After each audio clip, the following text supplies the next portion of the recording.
Hello everyone, and you're watching Bitcoin Bubble news channel.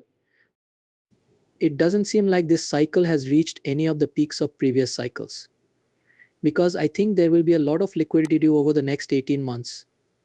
And I don't see too many mistakes in the Bitcoin space right now. My base case is that Bitcoin will go up over the next 18 months. I think Bitcoin will reach 100,000. It would surprise me if we didn't reach six figures this time. I wouldn't be surprised if you didn't make six figures in 18 months or 24 months if I had some extra time. Lyn Alden says that global liquidity, which she tracks by looking at the global broad money supply in dollars, is the most important thing that affects Bitcoin's price. This metric measures both the growth of credit and the effect of the US dollar index, which is very important because the world has a lot of debt that is denominated in dollars. According to Alden's study, there is a strong link between how Bitcoin does and changes in global liquidity over periods of 6 to 12 months. Bitcoin tends to do well when world liquidity is growing.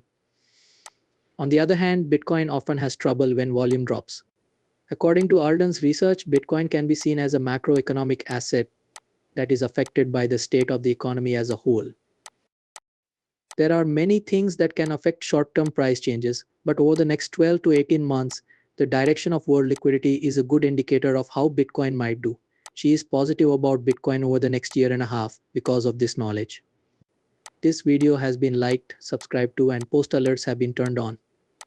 Please take a moment to do these things. You can also watch our other videos about cryptocurrencies and digital assets in general. Please share your thoughts and comments in the part below.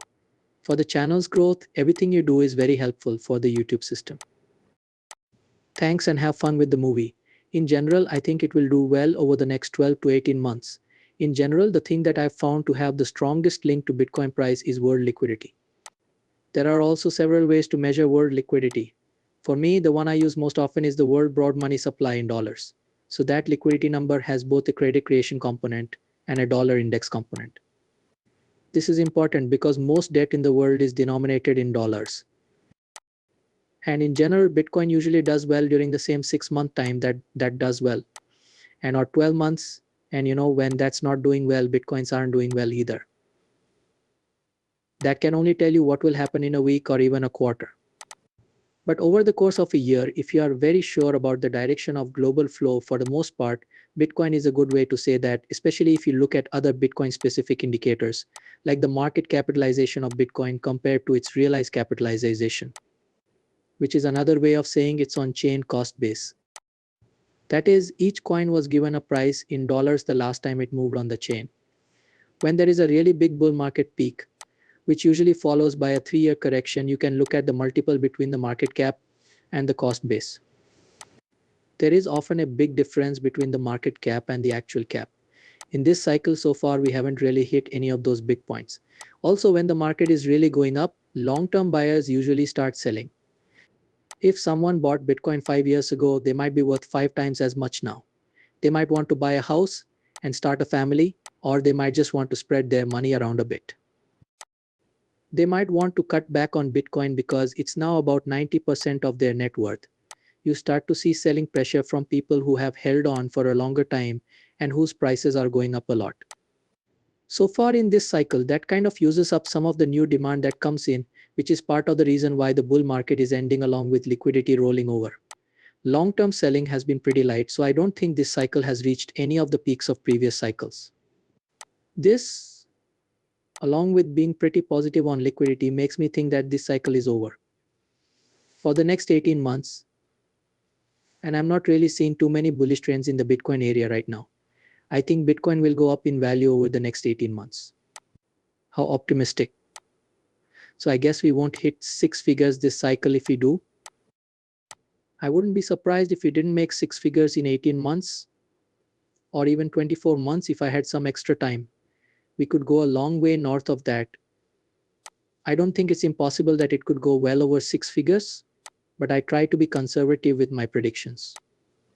In general, if we're still talking about this 2 years from now, and we haven't seen $100,000, even though the cash cycle is positive, I wouldn't be surprised if something happened to mess up the cycle. Let's say there is a fight and the dollar index goes up to 110. Or if something like that happens, like how COVID caught everyone by surprise in 2019, no one could have really known what would happen. If you get something like that, world liquidity won't go up like I thought it would. That's why it's not a surprise that Bitcoin is having a bad time.